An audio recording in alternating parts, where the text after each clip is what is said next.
What are you doing right now? Is it something that you really love? Millions of people at this very second are doing exactly what makes them happy.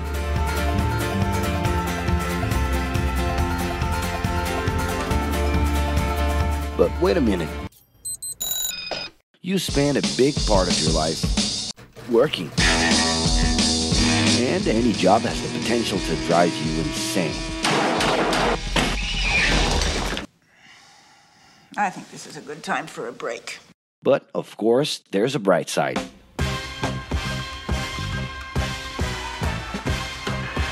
And the best thing, time off. As a matter of fact, the way we work influences new trends and behaviors in society. And if some things are new and different to you, and to everyone else, it's good to know that the ones who really captured the idea are those young millennials.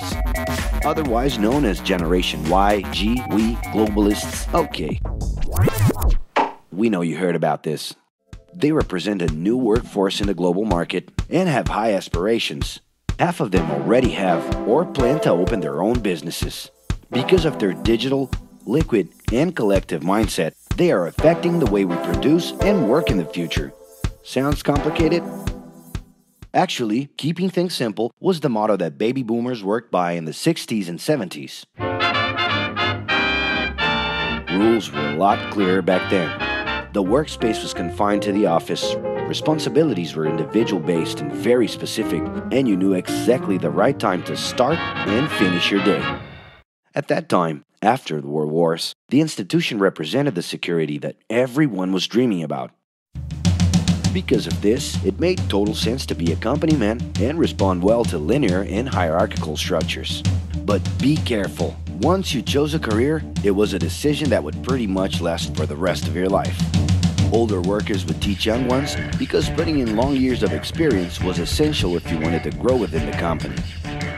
Having a job would guarantee social status and was the first step towards marriage and a first kid 9 months later. Work didn't mix with personal life. No bringing work home. But baby boomers worked a lot. It's been a hard day's night. And this had to do with keeping a deep sense of discipline and honor. Day-to-day sacrifices guaranteed that the family would be taken care of, and they knew that a big payoff would come, even if it would take a while.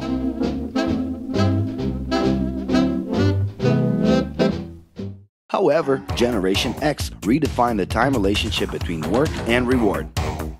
Super confident, extroverted, very competitive, and doing everything in their power to achieve quick growth, these guys were always on the lookout for better offers. A profitable idea could easily put them into a leadership position based on meritocracy without taking their experience into account. As they searched for more ways to personally stand out and be professionally independent, they relied on degrees, including MBAs and PhDs, to get ahead of their competitors. Pressure, pushing down on me, pressing down on you. No man has spoken. In this more individualistic style of thinking, a nice wardrobe and a business card could help them close better deals and expand their network. Being in the right place at the right time is what would define the work schedule. Business time was extended into the happy hour. This mix between personal and professional life turned a workaholic into someone who was admirable and even sexy. In the grace of your love. The winner was whoever could get onto the board of directors in the shortest time possible I can do anything if I can just get a chance. and thus immediately live out the pleasures of this achievement. You want the money, you control the witness. I'll leave you lonely, don't move you into business. But today, the journey's a little different. It really seems more important to have fun on the ride than to make it to the final destination.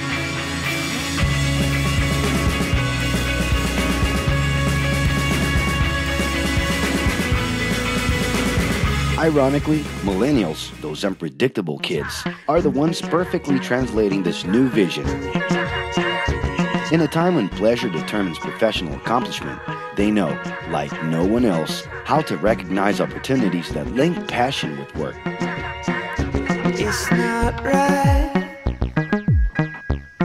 but it's now or never. The creative economy, new professions, an entrepreneurship boom, and the new collective power are painting a brilliant and never-before-seen scenario. No wonder millennials are so impatient. The speed at which they connect with the world sets the pace for their work relations.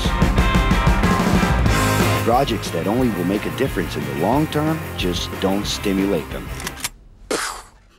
And they need constant feedback so they can feel that their efforts are being recognized. So?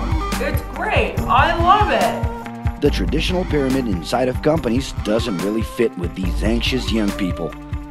They're excited about working with older generations, but only if the relationship is on equal terms and with mutual respect. It's all about exchanging knowledge, no matter your age. Being that millennials find empowerment in discovering things on their own. It's natural for them to diversify their channels and seek out informal types of education instead of simply picking out a major. In the end, professional commitment is not just a norm. It's something that naturally comes from truly engaging experiences. Besides having a job, it's become more important to have a purpose that can be carried out in different forms at the same time.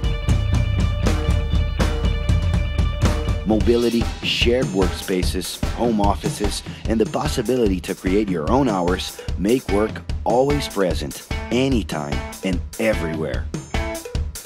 For that reason, people with different work styles are having more freedom to tap into their talents, and even those with introverted personalities can transform their ideas into million-dollar businesses. Yes, you can stay in your pajamas as long as you maintain an updated and attractive profile across your social network.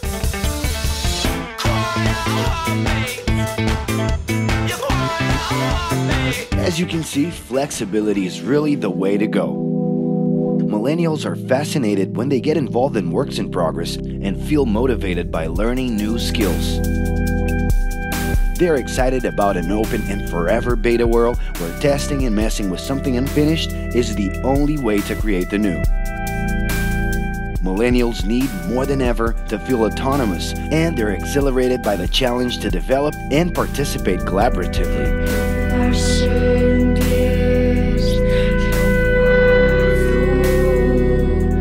They can change direction quickly and don't let attachments hold them back. It's about living better in the present with no illusion that the future can be controlled.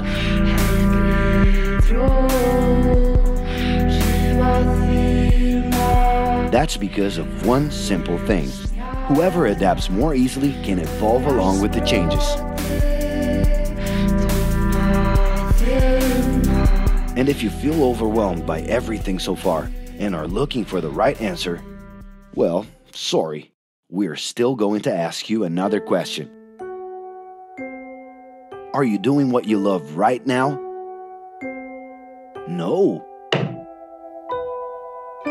So start.